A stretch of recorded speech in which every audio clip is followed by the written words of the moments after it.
Dr. along with the Phlow Corporation. We're going to talk about that right now. We're going to meet Dr. Newman, the CEO of Children's National Hospital in Washington, D.C., leading 12 of the top children's hospitals around the country, including, by the way, where I'm based in Los Angeles, Children's Hospital, Los Angeles. We'll also be speaking with Dr. Eric Edwards. He's the CEO for Phlow. Gentlemen, welcome to Late Night Health. I'm going to jump right into this. Dr. Newman, what is the potential impact of this? How is it going to affect kids throughout the country? Well, thank you, Mark, and I appreciate your taking the time to shine a light on this significant issue. You know, the pandemic has brought out so many things to the fore, and certainly this issue of shortages of essential medicines is one of those for our children's hospitals. But this issue was present even before the pandemic in adult hospitals and children's hospitals. It wasn't uncommon. And, you know, I was a surgeon before I was a CEO. Our pharmacy director would come to us once a month with a list of medications that he was worried we might run out of if we didn't do something. And that list has gotten longer now that I'm CEO. And it might be an antibiotic that a child needed for infection. It might be a drug that's used for a child under anesthesia, or a pain medication. And that list changed, but it was always a pretty long list. Now, we always found a way. We would scramble. We would find maybe a different supplier. Maybe we'd have to spend more money. Maybe we'd have to use an adult medication preparation and change that for children. But it was always this sense of anxiety, and were we going to have the certainty to know that problem was going to be solved, that we would have the medications that we needed to take care of children and families.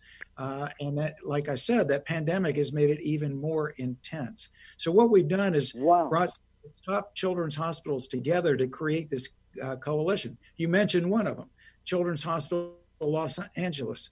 The CEO there, Paul Viviano, great friend. We got the group together and said, we need to solve this. And what we decided to do was create this coalition, and we hope all the children's hospitals will join us, but to work with a company called Phlow, to manufacture these drugs, to provide the supply so that we knew that these drugs would be there, they'd be safe, and they'd be focused on children, so we didn't have to worry about it anymore. And let's go to Dr. Edwards, or I should say Dr. Edwards. He has an MD. Has COVID pandemic affected this drastically, Dr. Edwards? You know, it's interesting. While medicine shortages have been a persistent challenge for the U.S. healthcare system for more than a decade now, the COVID-19 pandemic has certainly exposed significant vulnerabilities in the hospital supply chain. We saw that with PPE and ventilators and other equipment and supplies, but also in particular regarding these essential medicines. There's over 100 essential medicines or their ingredients whose production has been outsourced to foreign countries, especially China and India, and are at risk of shortage. We saw countries, including India, in March of 2020, shut down their border, shut down the export of 26 essential APIs. And that truly created a national public health security risk. So what we're trying to do here at Phlow is bring back that critical industrial base to the United States of America by incorporating advanced manufacturing, including flow chemistry and continuous manufacturing technologies, and really reimagining this supply chain end to end from chemical to bedside. And through this coalition, we're going to be working with the children's hospitals to ensure that they have the medicines they need. And as Dr. Newman said, provide certainty in availability, quality, access, and affordability. And that's been lacking for years. And of course, manufacturing in the U.S. would be great. I recently saw a bottle of Advil or ibuprofen, and it was manufactured in India. It made me think a little bit, and I put it back on the shelf, and I actually took something else. My point is that if it was manufactured here in the United States, won't it save like 12,000 miles travel? You know, it's really interesting.